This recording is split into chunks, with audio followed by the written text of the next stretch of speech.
سیدہ عائشہ صدیقہ کہتی ہیں زمانہ سو جاتا اور میرے رسول مصلی بچھا کے کھڑے ہو جاتے، او یار کھیتی باڑی کر کے نہیں، محنت مزدوری کر کے نہیں۔ جناب عائشہ کہتی ہیں میں یہ بھی دیکھتی کہ حضور ایک آیت شروع کرتے تو ساری رات اسی کو پڑھتے، اور میری نظر جاتی تو قدم مبارک پہ ورم آ جاتا۔ یار نماز پڑھ پڑھ کے، اتنی مشقت کر کے، اتنی جد و جہد کر کے ورم آ گیا، یا رسول اللہ اتنی محنت کیوں کرتے ہو؟ فرمایا افلا اکون عبدا شکورا، کیا میں اپنے رب کا شکر گزار بندہ نہ بنوں؟ صحابہ کا ذوق عبادتوں کا، ریاضتوں کا، تلاوتوں کا، طبیعت ہے ان کی، وہ ایک دوسرے کو، حضرت مولا علی شیر خدا کرم اللہ تعالی وجہ الکریم کے زمانے میں روم کے بادشاہ نے کہا یار یہ مسلمانوں کا پتہ تو کرو، یہ آخر کیوں اتنے زیادہ مجاہد ہیں؟ اس زمانے میں جاسوس بھیجنے کا مزاج تھا، اب تو جاسوس پکڑا جاتا ہے، اب تو جاسوس ہو، اور جاسوسی کا شوق ویسے آج بھی ہے۔ عرض کروں تھوڑی سی بات اس عنوان سے، پتہ کیا ہمارا مسئلہ ہے؟ ہم جہاں جاتے ہیں نا وہاں تھوڑی خوشبو سونگنے کی کوشش کرتے ہیں، وہ کیا ہے تو یہ کیا ہے تو ادھر کیا ہے تو تھوڑا سا ادھر کیا ہے۔ میرے رسول پاک پڑھیے درود شریف، سارے پڑھیے ذرا زور سے، صلی اللہ تعالی۔ نبی پاک علیہ السلام نے فرمایا جاسوسی نہ کرنا ورنہ تم بندوں کو خراب کر دو گے، اور فرمایا اس طرح نہ ہو کہ تم کسی کے آپ کھول نہ نکلو تو تمہارے پہلے کھول جائیں۔ یہ جو ذوق ہے نا یہ ختم کریں، چھوڑیں، مطلب آپ کس چکر میں پڑے ہوئے ہیں؟ اتنی زیادہ توجہ کرنے کی کیا ضرورت ہے؟ نے کام سے کام رکھیں، اس میں بندہ تھوڑا سا نا آسان رہتا ہے۔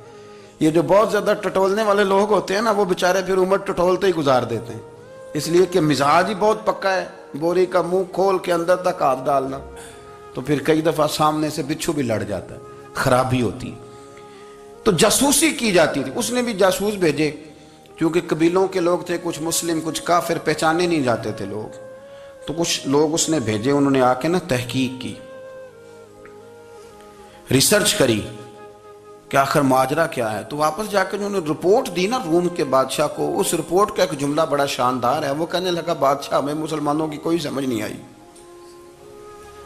ہمیں کوئی سمجھ نہیں آئی۔ انہوں نے کہا کیوں نہیں سمجھ آئی؟ کہنے لگے یار عجیب بندے ہیں، جب رات مصلی پہ بیٹھتے ہیں تو یوں لگتا ہے ان کا دنیا سے رشتہ ہی کوئی نہیں، کوئی کسی کو نہیں جانتا، کوئی اپنے دکھ سنا کے رو رہا ہے، کوئی اپنی بات کر کے رو رہا ہے، لگتا ہے کہ ان کا کوئی رشتہ ہے ہی نہیں جب مصلی پہ بیٹھتے ہیں۔ اور فرمایا جب سویرے یہ جہاد کرنے نکلتے ہیں تو لگتا ہے ان سے زیادہ دلیر ہی کوئی نہیں۔ حالانکہ جو مصلوں پہ رونے دھونے کے لوگ ہوتے ہیں وہ کئی دفعہ جہاد میں کام نہیں کرتے، لیکن عجیب لوگ ہیں کہ رات کے راہب ہیں، دن کے مجاہد ہیں، کوئی سمجھ نہیں آتی۔ میرے عزیز ان لوگوں نے مصلی آباد کر کے رکھا، تلاوتیں ان کا ذوق رہی، منظر روز پڑھنا، اسباق پڑھنا، وظائف پڑھنا، یہ ان کا ذوق رہا۔ اعلیٰ حضرت بریلوی رحمت اللہ نے 1000 کتاب لکھی ہے، لیکن الوظیفۃ الکریمہ کے نام سے جو وہ صبح و شام وظائف پڑھتے تھے وہ الگ انہوں نے ان کو بیان کیا، پابندی کے ساتھ اپنی اللہ اللہ کرتے تھے۔ شیخ شہاب الدین سہروردی رحمت اللہ علیہ، اس پر ایک بندے نے اعتراض کیا، اس نے کہا جی آپ کس قسم کے صوفی ہیں، مرید بیٹھے ہیں اور آپ وہاں نفل پڑھ رہے ہیں؟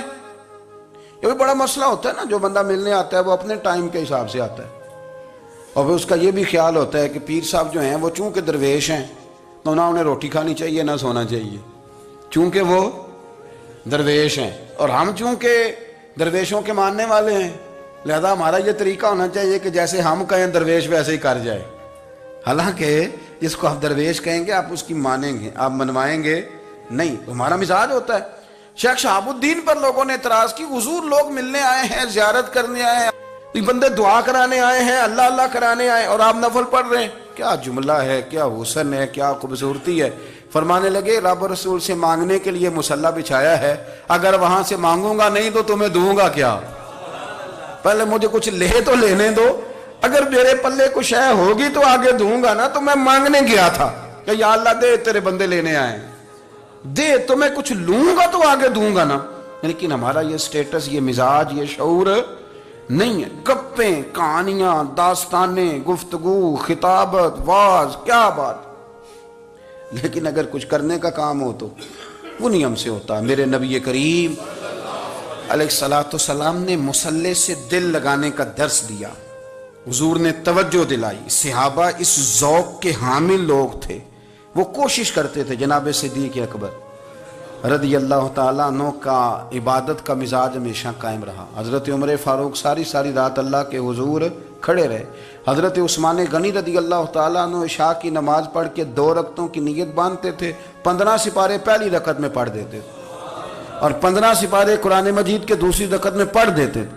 آپ نے نا حضرت عمر فاروق کے وصال کے بعد ان کی ایک بیوہ سے نکاح کیا.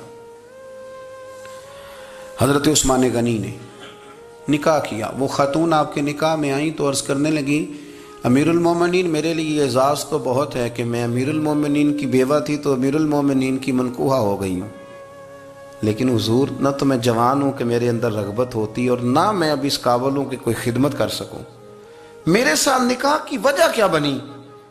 تو عثمان غنی رو پڑے. فرمانے لگے میں نے عمر فاروق کو مسجد میں اپنے رب سے ڈرتے ہوئے دیکھا ہے، میں نے اسے روتے ہوئے دیکھا ہے، عدل کرتے دیکھا ہے، انصاف کرتے دیکھا ہے، امت کی خیر خواہی کرتے دیکھا. تمہارے ساتھ نکاح اس لیے کیا ہے کہ تم مجھے یہ بتاؤ کہ عمر فاروق گھر کے اندر اپنے رب کو کیسے راضی کرتے تھے، گھر کے اندر کیسے راضی کرتے تھے، وہ طریقے بتلاؤ، تم بتاتی جانا اور میں بھی اسی طرح گھر میں عبادت کروں. میرے رسول کریم علیہ السلام نے ارشاد فرمایا، حضور فرمانے لگے جس گھر میں اللہ کا ذکر ہوتا ہے وہ گھر زندوں کا ہے، اور جس گھر میں رب کریم کا ذکر نہیں ہوتا وہ گھر زندوں کا نہیں ہے. گھر نا ہم نا کتابوں میں پڑھتے ہیں کہ ایک بزرگ کہتے ہیں، حضرت فضیل بن عیاض کہتے ہیں کہ میں ایک گلی سے گزر رہا تھا تو گھر کے اندر کسی قاری سامنے قرآن کی آیت پڑھ دی ولی من خاف مقام ربہ جنتان. میں تے میرے کانوں سے ٹکرائی تو اللہ نے میری کایا ہی پلٹ دی، میں توبہ کر گیا. اب گھر کے اندر سے آواز آئے تو صحیح نہ تلاوت کی، پر اندر سے آواز آتی نہیں، یا ڈیک بجنے کی آواز آتی ہے، یا ٹی وی چلنے کی آواز آتی ہے، یا دھوم مچانے کی آواز آتی ہے. عبادت کا وہ جو خاص شوق تھا، وہ جو حسن تھا، وہ جو توانائی تھی، وہ جو بات تھی. ایک جگہ پہ ہم بیٹھے تھے تو وہاں ایک صاحب آئے اور انہوں نے آتے ہی کہا کہ مہربانی کریں ذرا مجھے مصلی دے دیں، میرے نہ کچھ نفل رہ گئے. تو میں نے وضو کر لیا تو کوئی مصلی مل جائے. مصلی انہیں دے دیا گیا، وہ مصلی لے کے چلے گئے تو پیچھے ایک صاحب نے تبصرہ کیا، کہنے نے کتنا ریاکار بندہ ہے، لوگوں کو دکھا رہا ہے کہ میں نفل پڑھتا ہوں، ہے کوئی بات کرنے والی. میں نے اسے کہا تو مہربانی کرنا اس طرح کی ریاکاری تو بھی کر، پکڑ مصلی اور جا تو بھی تھوڑی ریاکاری کر کے آ، اٹھ ذرا شکر کر کوئی یہ ریاکار بھی ملا ہے، کوئی نفل پڑھ کے ریاکاری کر رہا ہے. اللہ کا میں کہتا ہوں کو پڑھے تو صحیح نہ، یا یہ کوئی دور ہے نفل پڑھنے کا؟ اس میں تو لوگوں کا مزاج ہی نہیں، طبیعت ہی نہیں. میں نے کہا چل مہربانی کر یہ لے مصلی اور تو بھی جا تھوڑی سی یا کر یا ریاکاری کرو تو صحیح نا. مزاج ہی نہیں، ذوق.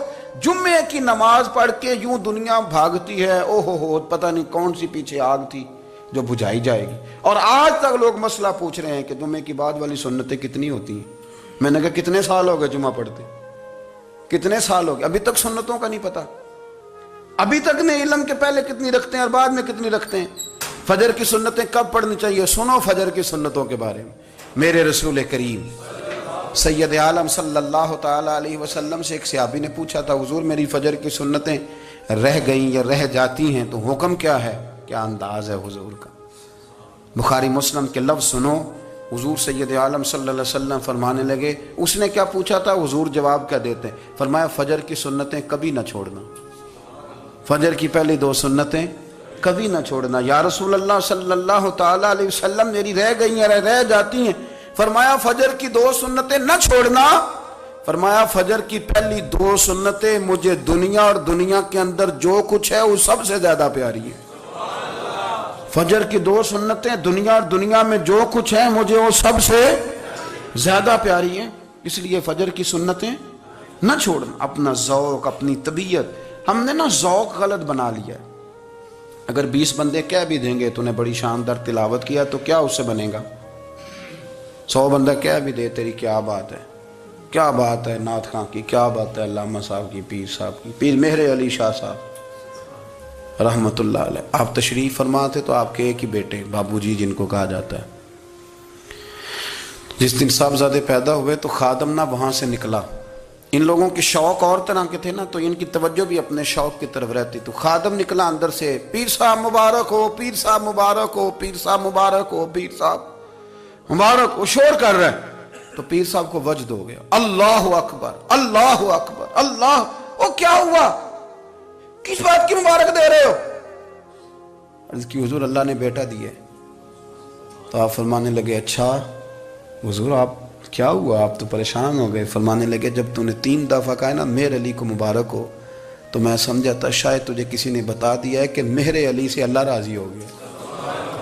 میں سمجھا تھا کہ شاید تو یہ خبر لے کے آیا ہے کہ کسی نے بتایا ہے کہ مجھے آج خبر ملی ہے کہ مہر علی سے رب اچھا پتر ہوا ہے، الحمدللہ اللہ کا شکر ہے، پر میرے لیے مبارک کا دن وہ ہوگا جب میرا رب کہے گا کہ میں مہر علی سے راضی ہوں، میرے محبوب کہیں گے کہ میں مہر علی سے۔ آپ بات کو سمجھیں، شوق ہی کسی اور طرف تھا، دل ہی کہیں اور لگا ہوا تھا، طبیعت ہی کہیں اور مائل تھی۔ کوئی وظیفہ پوچھتے تھے تو پڑھتے تھے وہ لوگ، کچھ اللہ اللہ انہیں بتائی جاتی تھی تو کرنے کا ذوق رکھتے تھے، طبیعت تھی، قائل تھے۔ حضرت ربیع کہتے ہیں میں بڑی دور سے سفر کر کے گیا حضرت اویس کرنی سے ملنے، بڑی دور سے، اور جب میں پہنچا تو فجر کا وقت تھا، تو حضرت اویس کرنی کو میں نے پا لیا، تو وہ نماز پڑھ کے نا قرآن شریف لے کے بیٹھ گئے۔ فرماتے ہیں اشراق چاشت کا وقت ہوا تو نفلوں کی نیت باندھ لی۔ محدث ابن الجوزی نے لکھا ہے، فرماتے ہیں پھر جب زوال کا وقت ہوا تو مسجد میں جھاڑو دینے لگ گئے، زور کی نماز پڑھ کے تو عصر کی تیاری تک وہ مسجد میں بیٹھے رہے، اور میرے نبی پاک علیہ السلام نے فرمایا جو نماز کے انتظار میں بیٹھا ہو وہ نماز ہی میں ہے، وہ نماز ہی میں ہے۔ فرمایا میری دنیا میری امت کی جو رہبانیت ہے نا وہ اتنی ہے کہ نماز کا انتظار کرے، اذان کے بعد نماز کا یہ راہب ہے، یہ اس وقت چھوڑ کے بیٹھے ہیں سارا کچھ۔ فرماتے ہیں عصر تک انہوں نے اللہ اللہ کی، پھر مغرب تک کی، عشاء کی نماز ہوئی تو نماز پڑھی تو وہ تھک گئے، اب مجھے وہ فارغ ہوں مصلی چھوڑے تو میں ملاقات کروں نا۔ یہ آپ حیران نہ ہوں کہ اتنی دیر بندہ کیسے اللہ اللہ کر، ہم نے کی نہیں نا اس لیے ہم پریشان ہیں، جو عادی ہوتے ہیں وہ کر بھی لیتے ہیں، وہ یہ کام۔ میری بات کی سمجھ آ رہی ہے؟ جب جاتے ہو کسی دفتر میں تو 8 گھنٹے کھڑے رہ لیتے ہو نا، مجبوری ہوتی ہے تو کھڑے رہا جا سکتا ہے۔ پاسپورٹ کے دفتر بولیے، امیگریشن کی لائنوں میں، اور میں نے تو امبیسیوں میں بندے 12 گھنٹے پہلے جا کے کھڑے دیکھے، رہ لیتے ہیں کھڑے۔ تو اگر ان کاموں کے لیے رہا جاتا ہے تو اللہ رسول کے لیے بھی کھڑے رہا جا سکتا ہے۔ تو فرمانے لگے کہ جب عشاء کی نماز کے بعد آخر انسان تھے، تھک گئے، نیند کا غلبہ ہوا تو تھوڑی ایسے آنکھ بند ہوئی تو کھلی تو رونے لگے۔ حضرت ویسے کرنی رو کے کہنے لگے مالک مجھے غافل تو نہ کر، ابھی میں نے کیا بھی کچھ نہیں، دن ختم ہو گیا، کوئی نفل نہیں، کوئی اللہ اللہ نہیں، اللہ مجھے غافل نہ کر، میری مدد فرما۔ فرماتے ہیں جب وہ روئے تو میرے ساتھ جو شخص تھا میں نے کہا اٹھو چلیں، کہنے لگا حضور ملنا نہیں، فرمایا جو میں لینے آیا تھا وہ مجھے مل گیا ہے، جو میں ان سے سیکھنے آیا تھا وہ مجھے نصیب ہو گیا، اب اور میں نے کیا لینا، ختم ہو گئی بات، اٹھو چلیں۔ اللہ کے بندوں نے حضرت ربیعہ بن کعب اسلمی رضی اللہ تعالیٰ عنہ فرماتے ہیں، کہتے ہیں جب بنو قریظہ اور بنو نذیر یہودیوں کے ساتھ حضور علیہ السلام نے جنگ کا اعلان فرمایا تو وہ دشمن ہو گئے، ہمیں خطرہ تھا کہ وہ رات کو کہیں محبوب کو تکلیف نہ دیں، تو کچھ لوگ نا تلواریں لے کے نبی پاک کے دروازے پہ پہرے داری کرتے تھے۔ گن مین رکھنا حرام نہیں، اگر کسی کو واقعی خطرہ ہو تو اس کے لیے سنت بھی ہے۔ حضرت علی المرتضیٰ تلوار لے کے حضور کے گھر کا پہرا دیتے تھے۔ حضرت ربیعہ بن کعب اسلمی رضی اللہ تعالیٰ عنہ فرماتے ہیں کہ رات میری ڈیوٹی تھی کہ میں حضور کے گھر کا پہرا دوں گا، تو فرماتے ہیں میں باہر سن رہا تھا، ساری رات ہی میرے نبی پاک نے اللہ کی تسبیح پڑھی، ساری رات، کبھی تسبیح، کبھی تحلیل، کبھی تحمید، کبھی تکبیر، ساری رات۔